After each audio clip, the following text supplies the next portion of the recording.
kayo mga anak.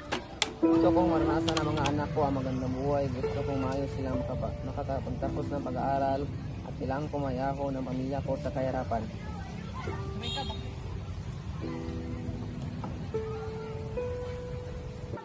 Joshua, ano pang iniisip mo? Okay ka lang ba? Wala, dahil gusto ko na maranasan ng mga anak natin ang maranyang buhay at gusto kong silang makapagtapos ng pag-aaral. Alam kong mahirap na siya, magtiwala ka lang.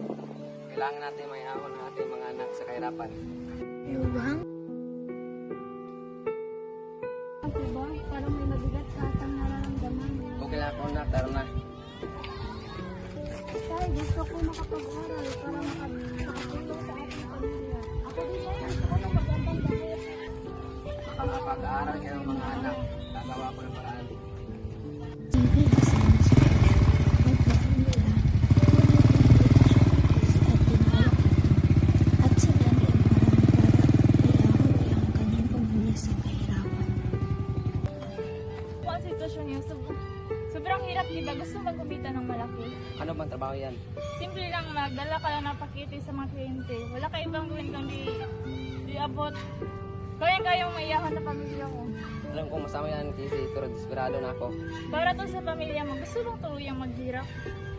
Alam kong mali ito pero gagawin ko ito para sa pamilya ko. Ito pero gagawin ko para sa pamilya ko. Meron ka ba dyan, pre?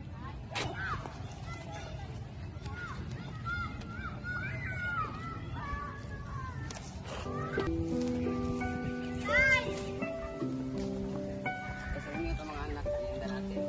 Salamat po, Tay. Ang sarap ng merienda natin ngayon. Nakakuha ng pabili nito. Basta ang malaga, nakakain tayo ng maayos.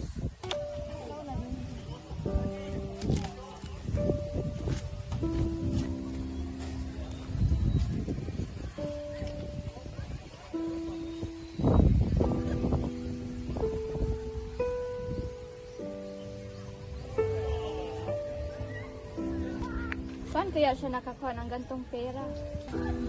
Diyos, saan ka nakakuha ng gantong kalaking pera? Hindi kaya hindi ka magandang ginagawa? Ginagawa ko ito para sa inyo. Wala kayong dapat ipag-ala. Ako na bahala dito.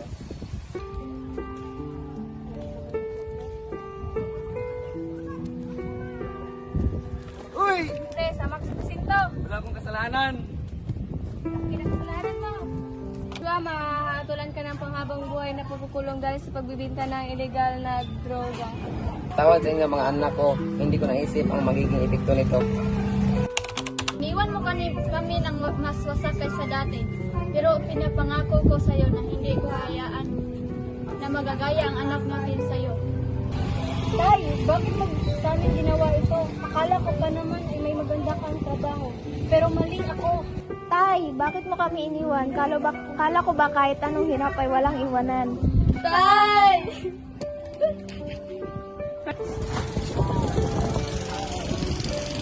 Ipinangako ko sa inyo na hindi ko gagawin ang ginagawa ng tatay niyo.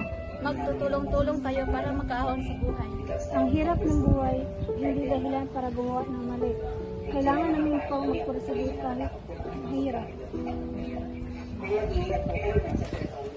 O ang pagnanais ko makaahon sa kahirapan ay nagdulot ng mas malaking paghirap sa aking pamilya.